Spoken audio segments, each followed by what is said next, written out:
सुप्रभात बच्चों, मैं मंजू पाठक। आज मैं आप लोगों को कक्षा 7वीं के संस्कृत विषय के अष्टादशः पाठ यानी 18 पाठ का होलिकोत्सव, होली का उत्सव, इस पाठ का शुद्ध वाचन एवं इसका अर्थ बताऊंगी। होली का उत्सव अर्थात होली का त्यौहार सभी मनाते हैं, इसके बारे में सभी जानते हैं। तो चलिए इसका वाचन शुरू करते हैं। छत्तीसगढ़ प्रदेशस्य प्रियः उत्सवः होलिकोत्सवः अस्ति। अर्थात छत्तीसगढ़ प्रदेश का प्रिय उत्सव होली का उत्सव है, होली का त्यौहार है। जनाः उत्सवं श्रुत्वैव आनंदम अनुभवन्ति। लोग जो हैं इस उत्सव के बारे में, इस त्यौहार का नाम सुनकर ही आनंद का अनुभव करते हैं। छत्तीसगढ़ प्रदेशस्य जनानाम् इमं उत्सवं प्रति अतिनिष्ठा लक्ष्यते। अर्थात छत्तीसगढ़ प्रदेश के लोगों में इस उत्सव के प्रति अति निष्ठा दिखाई देती है। अस्माकं प्रदेशे अनेके उत्सवाः समायोज्यन्ते। हमारे प्रदेश में अर्थात हमारे छत्तीसगढ़ में अनेक उत्सव आयोजित होते हैं, अनेक उत्सव मनाए जाते हैं। परम होलिकोत्सवस्य वैशिष्ट्यम अनुपमेयम अस्ति। लेकिन होली का उत्सव जो है इसकी विशेषता अनुपम ही होती है। होलिकोत्सवः फाल्गुन मासस्य पूर्णिमायां संपद्यते। होली का उत्सव, होली का त्यौहार फाल्गुन मास के पूर्णिमा तिथि को होती है। अस्य उत्सवस्य आगमनं समशीतोष्ण ऋतुकाले भवति। इस उत्सव का आगमन जो होता है, ये उत्सव समशीतोष्ण ऋतु में अर्थात न ज़्यादा ठंडी रहती है और न ही ज़्यादा उष्ण यानी गर्मी रहती है। तो ऐसे मौसम में ये त्यौहार मनाया जाता है। वसंतागमनेन सर्वासु दिशासु सस्यानि आच्छादितानि भवन्ति। अर्थात वसंत ऋतु के आगमन के साथ ही सभी दिशाओं में हरियाली छा जाती है, अन्न जो है वो खेतों में लहलहाने लगते हैं। उद्यानेषु नव पुष्पाणि विकसन्ति। उद्यानों में अर्थात बगीचों में नव पुष्पाणि, नए नए फूल विकसित होने लगते हैं, खिलने लगते हैं। मयूराः नृत्यन्ति। मयूर जो होते हैं, मोर नाचने लगते हैं। पिकाः गायन्ति च। और कोयल जो है वो गाती हैं, गाने लगती हैं। अस्मिन् समये सर्वेषां प्राणिनां हृदि प्रफुल्लता संचरति। यहाँ प्रिंटिंग मिस्टेक है तो मैंने यहाँ इसका शुद्ध रूप लिखा है संचरति।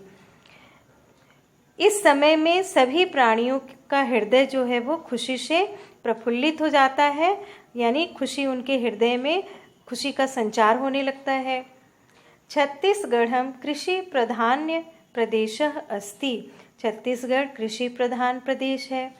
अधिकाधिक जनानां जीवनं कृषौ एव अवलंबितम्। अधिक से अधिक लोगों का जीवन जो है वो कृषि के ऊपर ही आश्रित है, अवलंबित है, अर्थात कृषि पर ही उनका जीवन निर्भर करता है। कृषकाः षण्मासपर्यन्तं कृषि कार्यं बहुयत्नेन कुर्वन्ति। कृषक जो होते हैं, किसान, वो 6 माह के कठिन कार्य जो है खेतों में करते हैं, कृषि कार्य करते हैं, बहुत प्रयत्न से करते हैं, बहुत मेहनत के द्वारा करते हैं। पश्चात धन धान्यम संप्राप्य हर्षम अनुभवन्ति। इसके बाद जब 6 माह तक वे मेहनत करके कृषि कार्य करते हैं तो धन धान्य से उनका घर जो है भर जाता है। उसे पाकर वे हर्ष का अनुभव करते हैं, अर्थात खुश होते हैं। प्राचीन काले सर्वे गृहस्थाः यज्ञं विदधति स्म। प्राचीन काल में सभी गृहस्थ जो थे वो यज्ञ का आयोजन करते थे, यज्ञ करते थे। ते यज्ञ संपादनार्थं यथेष्टं समिधानि नवन्नानि धृतानि दुग्धानि तथा अन्यानि द्रव्याणि च प्रयच्छन्ति स्म। अर्थात वे यज्ञ करने के लिए यथेष्ट सामग्री जैसे कि नए अन्न, घी, दूध तथा और अन्य वस्तु जो थे उसकी याचना करते थे, मांगते थे। अद्यापि सैव प्रथा भिन्नतया दृश्यते। आज भी वो परंपरा दिखाई देती है, लेकिन वो भिन्न रूप से दिखाई देती है, अलग तरीके से दिखता है। यज्ञस्य प्राचीन रूपम विलुप्तम अस्ति। यज्ञ का वो प्राचीन रूप जो था, ये प्राचीन रूप का जो मैंने यहाँ पे इसे बताया, ये आजकल विलुप्त है, ये आजकल दिखाई नहीं देता है। अधुना बालका इतस्ततः काष्ठानि एकत्रीकुर्वन्ति दहन्ति च। आजकल बच्चे क्या करते हैं, इधर उधर से लकड़ियाँ एकत्र करते हैं और उसे जलाते हैं। अस्मिन् अवसरे जनाः बहु रंग रंजित जलम परस्परम क्षिपन्ति खेलन्ति च विविधैः रागैः। इस अवसर पर लोग जो हैं वो रंगीन जल को अर्थात जल में रंग डाल करके परस्पर आपस में एक दूसरे पर फेंकते हैं और खेलते हैं और विविध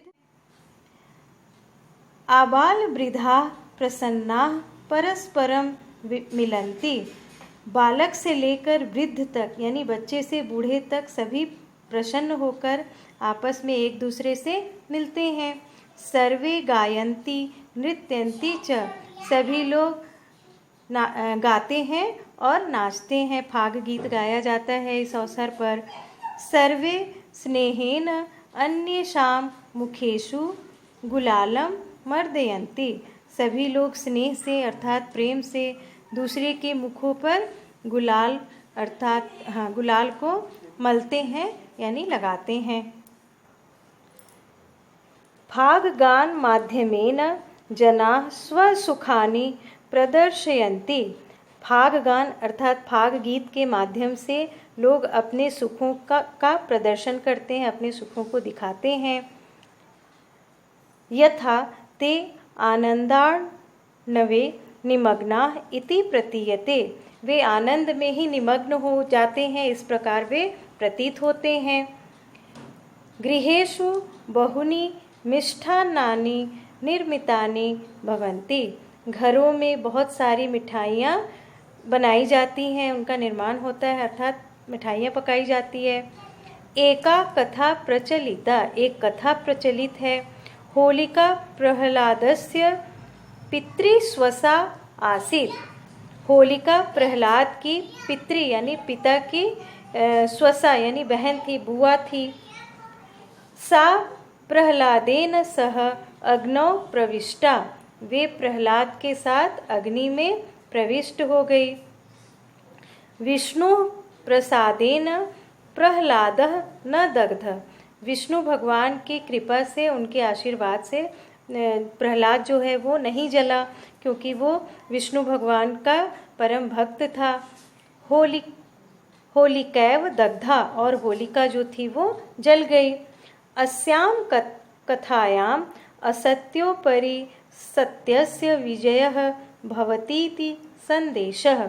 यह कथा जो है असत्य के ऊपर सत्य की विजय की है, ऐसा ये त्योहार जो है हमें संदेश देता है।